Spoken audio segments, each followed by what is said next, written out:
Hi, my name is Heather. Thank you for buying my Excel workbook for eBay sellers. I think you're going to find that you're going to get an awful lot of use out of it. It's going to save you tons and tons of time. It's going to be money well spent.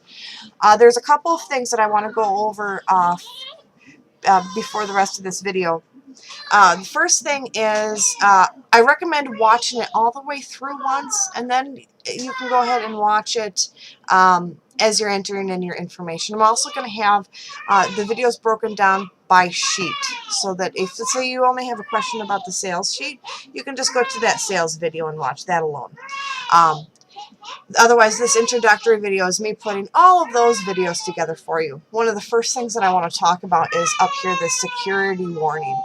It says macros have been disabled, and the reason it says that macros have been disabled is because I have this saved on my desktop. I'm going to come back and pull this back up. If you actually save the workbook in the standard area for the Excel sheets, it's not going to do that. There's a couple of things you can do here so that the security warning doesn't come up every time. Excuse me. You can click on Options, and then click on Enable this content, click OK. And for the time that you have this Excel workbook open, the macros will work. What are the macros? The macros are this, I'm going to come over here, this reset button over here for the final value key, reset key, and the seller calculator reset key. And there's one final thing that I have a macro running for, and that is, I'm going to bring this over and show you. That is for these formulas up here. I have a macro running so that when you tab into a cell that has a macro, it actually automatically hides it. And it's not because I'm trying to hide my formulas. Anybody who wants to learn Excel knows how, or can learn how, to write these formulas. I'm not trying to hide anything. The reason for it, though, is that let's say we're entering in information here, and you hit the tab button, and oops, we hit the space button, and then all of a sudden, whoops, that's gone. And you don't have your formula in there anymore, and it's not going to work properly. That's why I have that macro running. It's not, like I said, it's not like I'm trying to hide the macros, or excuse me, my formulas. And in fact, if you ever find that you need to have that unlocked, the password is either going to be secret or there is no password, so just don't enter in a password. Secret with a capital S. Which you should not have to do, but just to let you know, again, I'm not trying to hide anything. I'm just trying to kind of protect yourself from yourself. I have the same macro running on my own sheet because I've done it before. I did hit a space button, and then whoops, it's gone, and it's a pain in the butt to try to correct. Okay. The second way that if you are getting a security warning is to come up here and we're going to go to Excel Options. And let's see here, go to Trust Center, and then Trust Center Settings, and then Trusted Locations right here. And what you're going to want to do is you're going to want to just go ahead and add in wherever you have your Excel workbook saved. Let's say, for example, I have this one saved to the desktop. So just go ahead and add new location, and we're going to add in the desktop. We'll come up right here. Click OK. Click OK, click OK, and click OK. And now it will actually should run those macros for us every time that we go ahead and open up this Excel spreadsheet. I think that is about it for an introduction. We'll go ahead and move on. I think the first video that we're going to look at, or first sheet we're going to look at, is the vendor sheet. Hi, this first sheet that we're going to look at here is the vendor address book. And the reason I want to show you the vendor address book first is because as you put in this vendor information, you're going to be able to reference this to some of the other sheets like the inventories, mailers, and boxes, and things of that nature. You can go ahead and select which vendor you purchased the item from, so it's easy for you to refer back when you need to reorder which vendor you bought it from.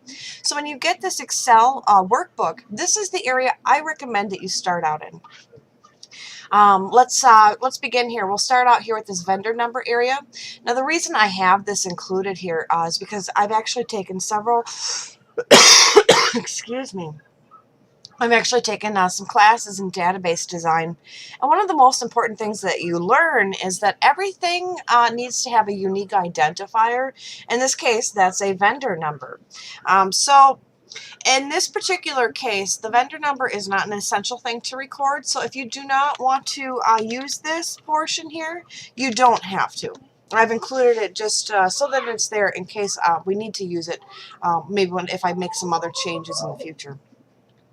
So we'll go ahead and enter in a vendor name. I'm going to just put in a generic vendor. Go ahead and fill in whatever address information you want. And then real quick, I'm going to show you how you can easily copy and paste a web address. I'm going to just copy this eBay up here. Come back down here. If you right click in this cell, come down to hyperlink. It's going to bring up this this screen here. Under address, you can go ahead and just put in the web address that you want.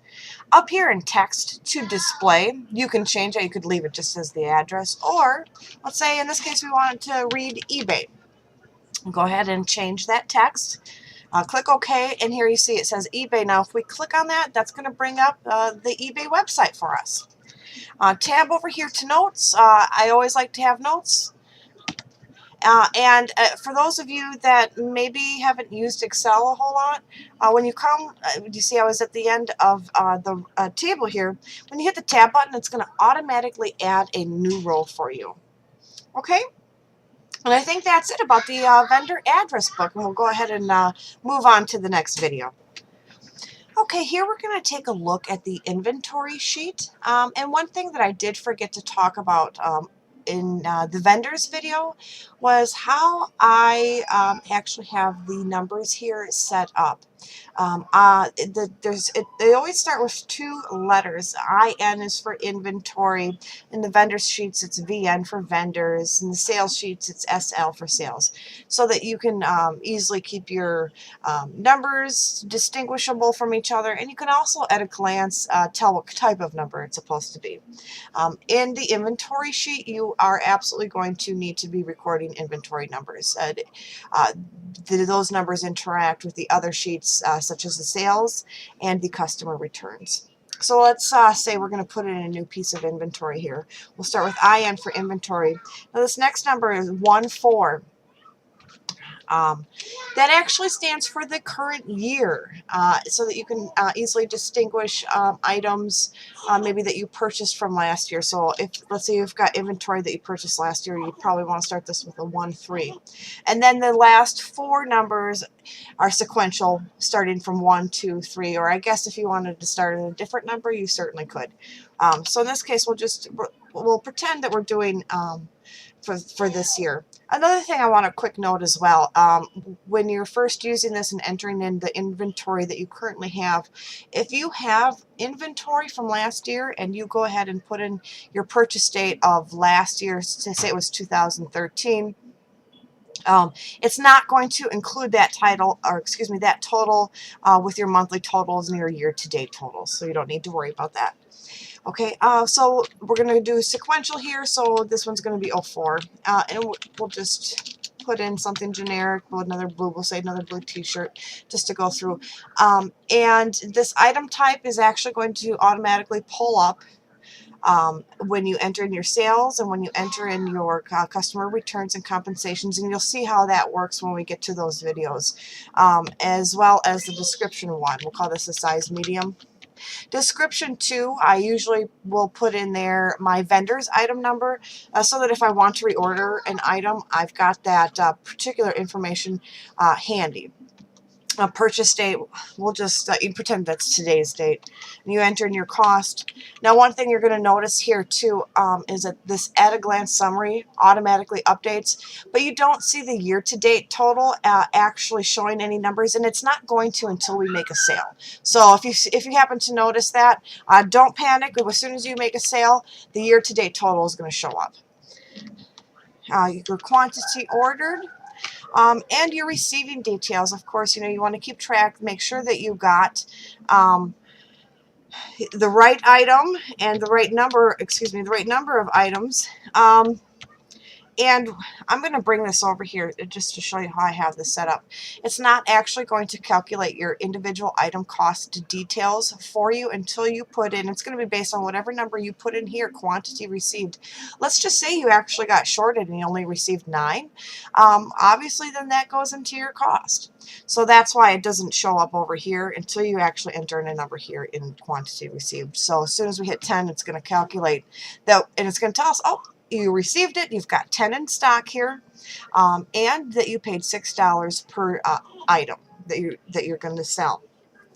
The quantity sold, quantity comped or compensated, quantity returned, those are all going to be automatically updating based on our sales and our customer returns and compensations, and you'll see how that works. You'll never have to worry about actually putting any of that information in from here in your inventory sheet.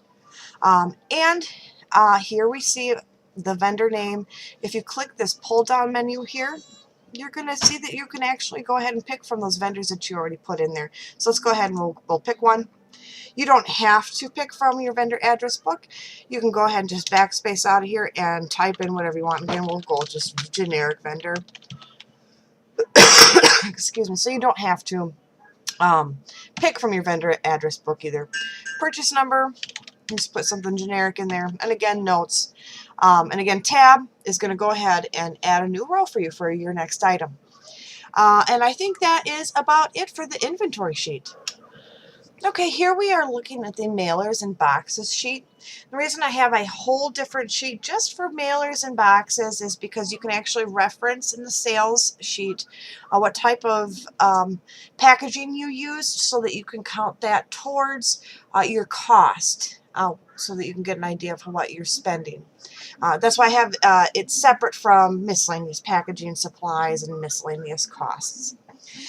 Now again here with the mailer and box number, this is a number that you do not have to enter if you don't want to.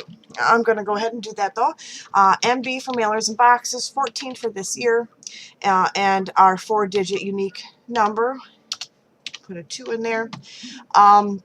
Let's do maybe a 4 by 8 poly envelope we'll do for this one. And we'll just say that today is the purchase date for that.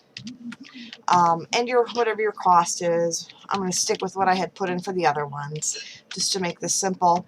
We'll say it was, again, 2. Well, let's go with a different number so that we can see what it looks like for the individual item cost, how it's going to calculate that a little different. There we go, 25 cents each. And again, with the drop-down menu where you can pick which wholesaler or vendor you purchased it from. Purchase order number. And notes if you have anything extra that you want to say. And I think that that is really about it for the mailers and boxes sheet. Okay, and here we're looking at the miscellaneous packaging supplies. Again, the packaging supply number is a number that you do not have to enter or use if you don't want to. I'm going to go ahead and put that in though. PS for packaging supplies, 14 for this year, and our individual number 0002. We'll say that this is, how about shipping label paper? And again, for today's date, I don't buy shipping label paper, so I'm not sure how much that goes for. We'll say $15. Free shipping, just to see how that calculates if we don't put any shipping in. We'll say that we got 100 of them. I don't know how much they go for. And there's our individual item cost, 15 cents each. Tab over here, and we see that pull down menu again, where we can go ahead and pick a wholesaler or vendor that we purchased it from, purchase order number, and notes.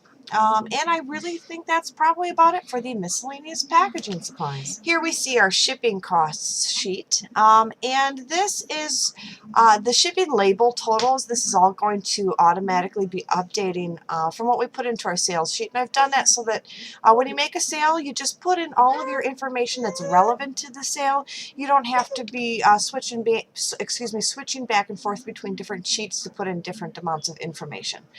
So it should be very nice and streamlined for you. Here we see the miscellaneous purchases area, and I've got this here for people who maybe buy stamps to sell their items. I know there are some people who sell real low priced items and just go ahead and that are real small and just go ahead and send them in a regular envelope. And that's what this is here for. Of course, when you're keeping track of your costs, you know, you buy a book of stamps, and that was the whole $9.80. That's the current rate for a book of stamps. That's going to be a cost for at that date that you purchased it. So it's different from a shipping label in that respect. So that's why I have this here. Let's say we bought another book of stamps, SC. And that's for shipping costs. So 14 for a year, 0001. We'll call it a book of stamps. And today for the purchase date. And so then that's going to include this as a cost to, for our business, our eBay business, for the month of April, since as I make this video, the month is April, of the whole $9.80. That's why this is set up this way. You can see that it's actually updated what the miscellaneous totals were. Here, January, we had the first entry. April, we have the second. And it's giving us our year-to-date total here. And we'll see this shipping label total when we go to our sales. Here we have your eBay and PayPal fees sheet. Again, this is a sheet where you do not need to enter in a fee number if you don't want to. I'm just going to go ahead and do that. FE for fees and 14 for this year. Now, I know that some people, their eBay statements are actually going to be split up as half month, and mine are, which is kind of a pain. And I like to know what I'm paying month by month. You don't have to do that. But that's why I've got this broken down by invoice month. And then you've got invoice start date and end date. If you want to go through and break apart your eBay statement and go ahead and just enter it in by month, you can go ahead and do that. So let's just say April. We'll enter, I'm just going to put in today's date to make this simple. Again, today's date to make it simple. And we'll just say it was $15. You can see how this updates. So there we go. We've got $15 total for fees for the month of April. Again, like I said, if you want to know, like I do, what you're paying eBay month, by all means, go ahead and you know, add up those statements separately. If your statements land on the 15th of each month instead of go actually month by month as PayPal's are. And I think that's about it for the eBay and PayPal fees. Here we're looking at the miscellaneous cost sheet. There's always, you know, extra things that come up, so of course that's why I've added this, things that just don't land in any other particular category. Again, with this sheet, you do not need to enter in a miscellaneous cost number if you do not want to. But I'm going to go ahead and do that. I'll do MC for miscellaneous costs, 14 for the year, and our unique number. Printer ink, let's just say we had to order more printer ink. We can go ahead and put in more printer ink. Today's purchase date. Our cost, we'll say we bought twice as much this time, $30. Free shipping, total number of items 4.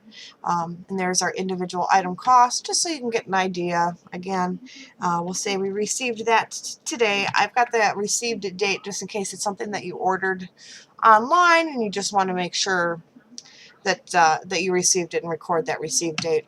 And again, here you're seeing where you can, you've got a pull-down menu. You can go ahead and pick from a vendor where you had ordered it from, or you can leave it blank, or you can enter in your own information.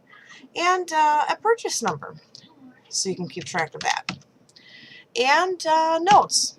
And I think that's about it for the miscellaneous costs. Now, before we go further into the sheet, the customer returns and all of that, I want to go ahead and show you the sales sheet, because that's probably where you're going to be seeing activity next. This sales number, I highly recommend that you go ahead and put that in. I guess you don't really technically have to, but I really recommend, if you're not putting in numbers for some of the other sheets, that you do so here. It's going to keep everything nice and neat for you if you do. That inventory item number, that again you do need to use. And here where it's asking us for an inventory item number, if you're wondering how you're going to keep track of that on your eBay sales, maybe things will start to get kind of messy. Well, here's what I do. When I put up a new item for sale on eBay, there's actually an area, if you go over to the right, like right where you would print your shipping label, I believe it's right underneath there. It's a drop-down menu, and you click on Add Note. And I add note, and I add what my inventory item number was. And then when I make a sale on that item, it actually tells me what the inventory item number was. So when I go to enter it in here in my Excel workbook, easy breezy. So that's how I handle that. So we'll go ahead and pretend that we sold the first inventory number in our inventory. And that was IN14 for the year 0001. Now, as I hit tab, remember we entered in that item type and item description 1 in an inventory sheet. When I hit tab here, it's going to automatically insert that information for me so that I don't have to type that again. It'll save you quite a bit of time. We'll pretend that I sold one item and that today was the sale date. And I'll just put in a generic auction number here. Sale price, we'll say it was $15. Say we charged $5 for shipping. I'm going to put an amount in here for sales tax so we can see how that looks in our sales tax sheet. Shipping label cost. This is your actual cost for your shipping label that you printed from eBay and the USPS. Or if you are going straight to the post office, by all means, you can go ahead and enter in whatever you were charged there as well. But I think most of us sellers just, it's awfully convenient to be able to print out your own shipping labels. We do it online these days. So we'll say it was $2.50. Now I'm going to come over here and real quick, I want to show you, if you go to the shipping labels sheet, it's actually showing you that $2.50 here that you paid for that particular item. So like we looked at the shipping cost sheet, and like I said, it automatically updates for you. You don't ever have to come in here and enter in those totals. Now the miscellaneous, I'm going to bring us over here so we can see this a little better. Miscellaneous shipping costs, that is for those of you using the stamp. So right now the current rate for a stamp is I think 49 cents. So put in 49 cents here. That's not actually going to update in your shipping cost because you've already included the cost here when you purchase that book of stamps. The reason it's here though is, let's say, when you come over here to your total cost and your total profit, it'll then include that 49 cents so that you can easily monitor, make sure that you're making the kind of profit that you're expecting. I'm going to go ahead and get rid of this 49 cents though. But I just want you to, I just wanted to quick explain what this miscellaneous shipping cost is here for. Your insertion fee, if you are charged insertion fees or any optional fees that you decide that you want to do for your auction. Final value fee, it will come up here to this calculator. You're going to want to make sure that all of these percentages are correct. I don't know how often PayPal usually changes their fees, but I know at the time that I made this, this is what they were charging. And I just left it at 10% for eBay. That percent can be, only you are going to know what that is. So, but if you need to change it, you just go ahead and click in here, change it. We'll say we get, it's 9% instead of 10. I'm going to change it to 9, hit the tab button. And total sale price, we're going to enter in our $20, total sale price right here. We hit the tab button, it's going to tell us what that fee was for eBay and then for PayPal. And again, we're just recording this for our own personal reference to make sure that we're making the kind of profit that we're expecting on a particular item. In this way, let's say you start selling a new item and you're hardly making anything for profit, or maybe you're even making a loss. You can spot that pretty quickly before you start selling a whole bunch of them and you're just losing a bunch of money or breaking even and kind of wasting your time. That's why I've included this here. All of your costs are actually included in these other sheets. Like, for example, when you put in your fees, because there's so many variables when it comes to, especially the eBay fees. There's so many variables to include what you put in here from your sale, whatever you think that you had paid for a fee. You're going to have some discrepancies. So again, that's why all of this here is really just for your personal information. You want, as far as this sheet is concerned, your actual costs are recorded here in the fees, the eBay and PayPal fees, what they send you from their statements. Okay, I hope that makes sense. If any of that doesn't make sense and you want to have it clarified, please feel free to contact me. I'm always happy to answer questions. Okay, so moving on, we're going to go ahead and put in our final value fee for PayPal here. That was $1.80. Our PayPal fee, 88 cents. We tab over here, we see packaging type. Now remember when we looked at the mailers and boxes sheet, that's why I had said I actually have a separate area just for mailers and boxes so that you can pull down this menu, and here you can see we had that 4x8 poly that I had put in and the original letter size poly envelope that I had in there. Let's pick the 4x8 poly, and it's going to put in that 25 cents and automatically calculate that towards our cost. So another little feature can save you a lot of time. Coming to miscellaneous costs, this is entirely dependent on you whether or not you want to use this. You could, calculate or just guesstimate, maybe an average of 10 cents on packaging tape per item, and then ink, and then maybe your shipping labels, paper, whatever. You can go ahead and enter in a number here. We'll say 50 cents. Maybe on average for just additional things that should be included in the cost of the item.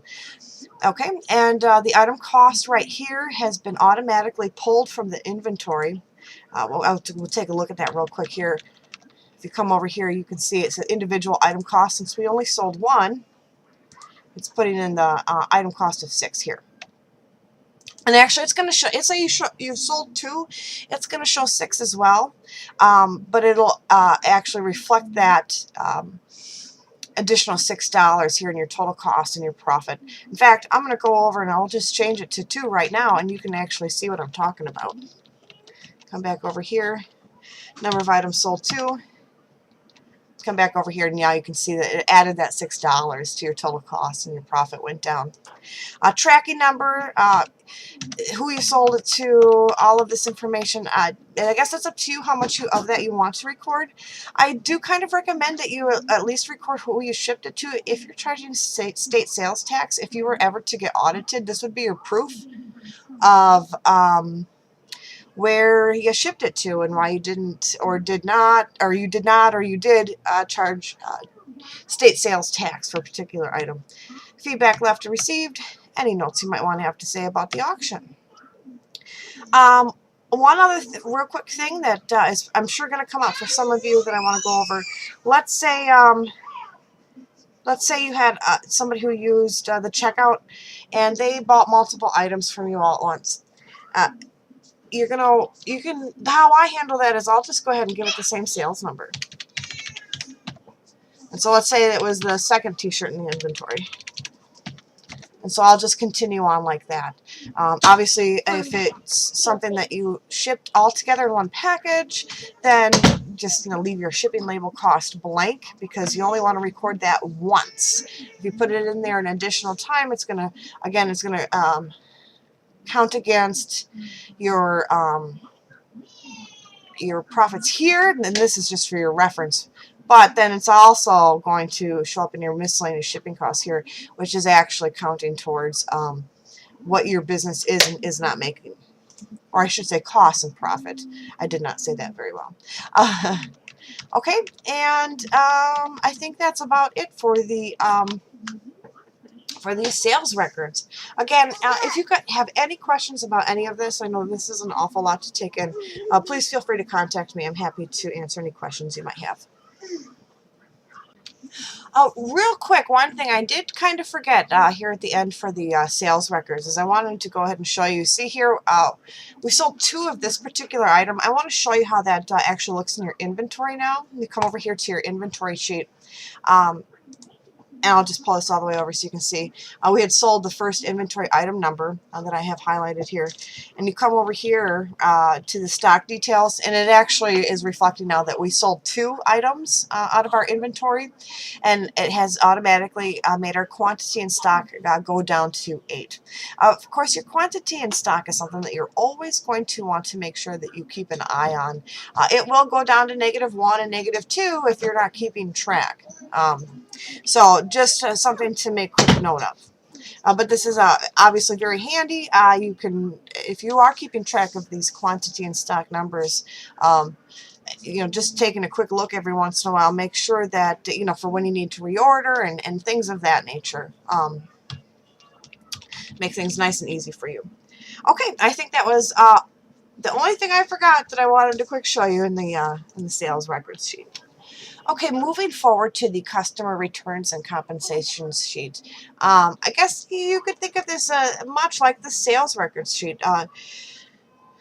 It's going to help you keep track of what's in your inventory as well as your costs in this area. The return compensation number here, you do not have to enter that. In this particular case, I guess I would recommend you do, but you don't have to. The sales number, again, the sales number is going to be very handy to help keep everything separate as far as what you sold. So, but again, if you're not keeping track of sales number, this particular item here, even in the customer returns and compensation sheet, it's not going to negatively affect things, other than it might be hard for you to keep track of things. The inventory number, absolutely have to record this. That's how the inventory numbers interact, how it knows where to pull those quantity and stock numbers from, etc. So we'll say it was, again, that first inventory item number. So you're going to see when we put in that inventory item number, you hit the tab button, it's going to automatically fill in for you the item type and the description as well. Purchase price refunded, that's however much you refunded to them. Additional refund and compensation cost, that is going to be, for example, let's say you decided for whatever reason that you're going to refund them their shipping costs. And we'll say it was $5. So you go ahead and put that in there. Again, so it can keep track of that for you in terms of your costs. The return date that you received it, make sure, of course, that you received everything back. And here we are looking at the inventory details. So quantity returning to inventory, that's going to be, let's say you received those those t-shirts back and they looked fine. There's no reason that you can't go ahead and resell them, and you want to put them back in your inventory. You just hit 2 here and they're going to go right back into your inventory. We'll come over here and we'll look at the inventory and see that. So here we have right here quantity returned 2, and our quantity in stock went back up to 10. So we'll come back to our customer returns and compensations sheet. Right here it says quantity taken from inventory. This particular area is going to be, let's say you had a lost package. You're going to resend them 2 t-shirts. Well, you got to take those out of your inventory. You go ahead and enter in 2 here. And it's going to take those 2 t-shirts out of your inventory.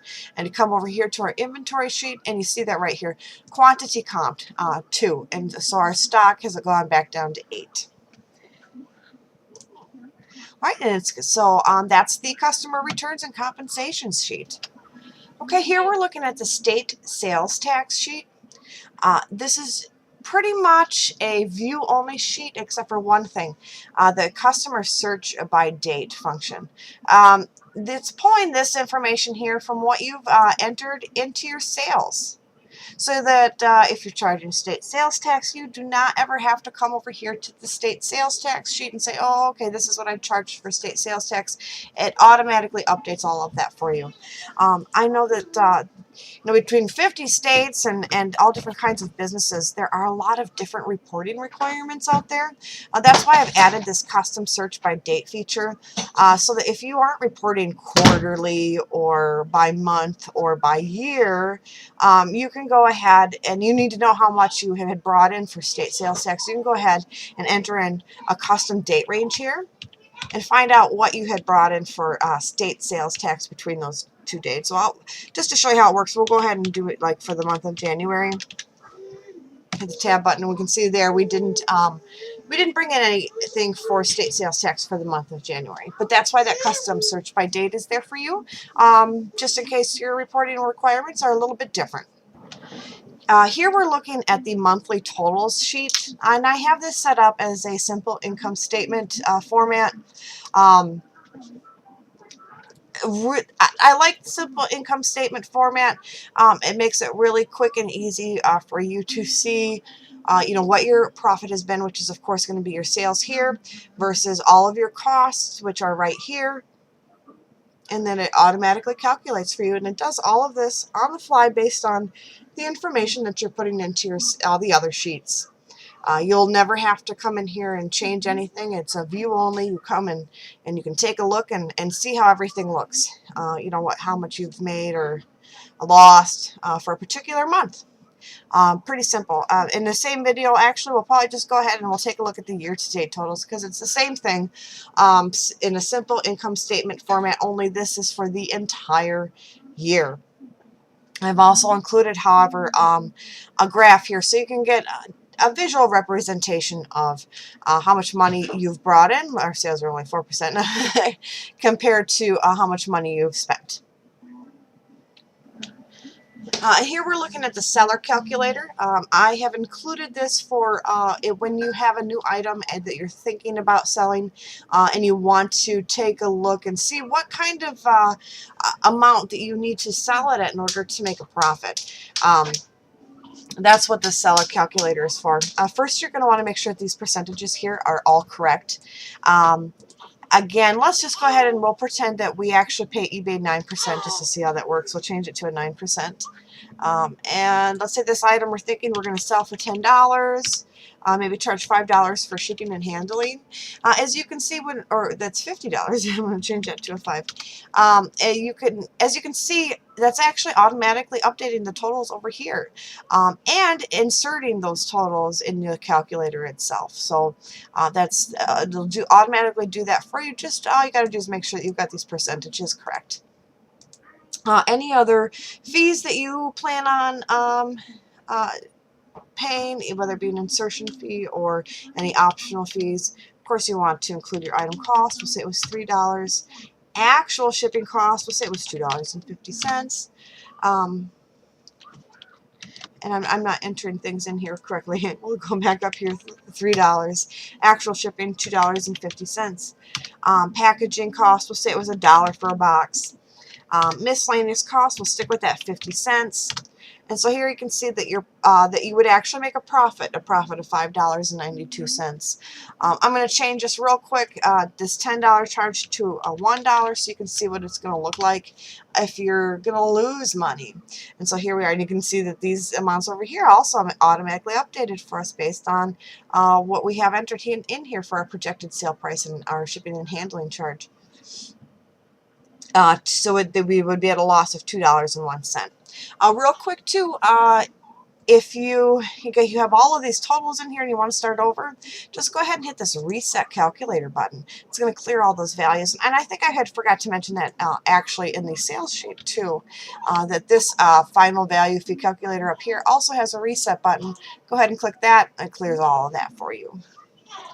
Okay, and I think that's about it for the seller calculator. Okay, and here we're looking at the mileage log, and I've included that, of course, for people who want to record what their mileage was for tax reporting purposes, whether it be for trips to the post office, or maybe you go yard sailing to get your items, or you go to auctions to get your items, things of that nature.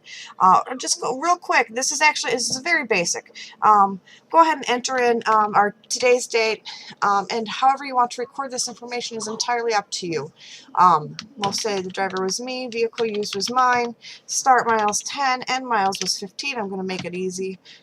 From here to there, pick up item, we'll say, and it's going to tell you what the total miles was based on what you enter in here for your start miles and your end miles.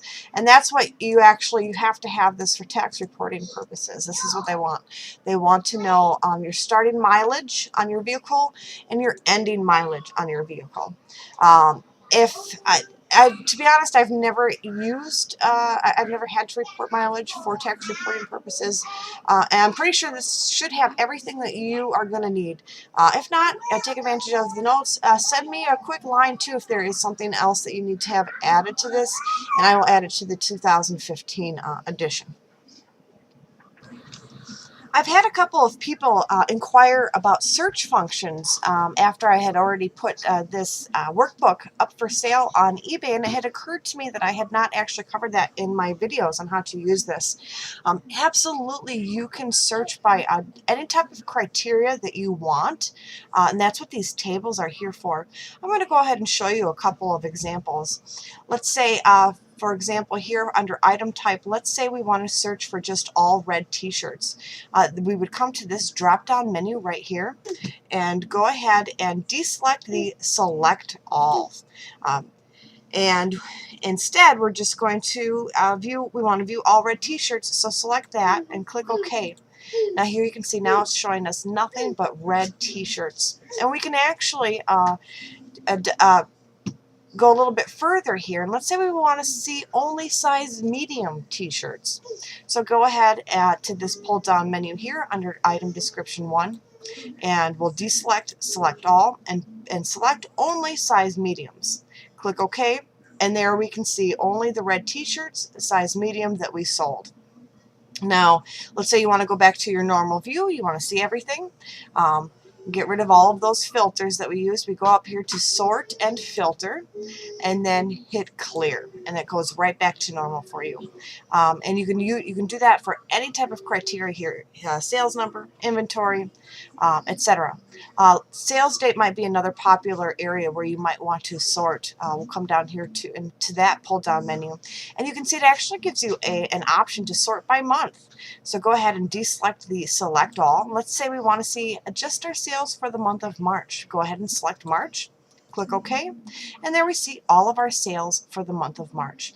And this is good for any of these sheets that we have here. You can go ahead and search the drop-down menus here.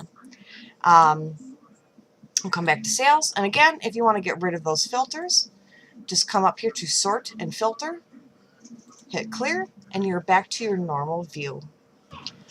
I hope that these videos have been helpful to you as far as using this workbook. Certainly, if you feel stuck or if you still have questions, please feel free to contact me. I'm always more than happy to help answer any questions that you might have. You can contact me on eBay. My username there is ElleeFix79, ELLEEFIX79. I check that daily. Or you can feel free to send me an email as well. I check that daily. That's elliefix@gmail.com, ELLEEFIX@gmail.com. I do have kids, if you haven't been able to tell from the video, so I'm not always able to answer right away, but certainly it would be an exceptional circumstance if I can't answer within a day. And I think that's about it. Like I said, feel free to contact me if you have any questions. Thanks so much. Bye-bye.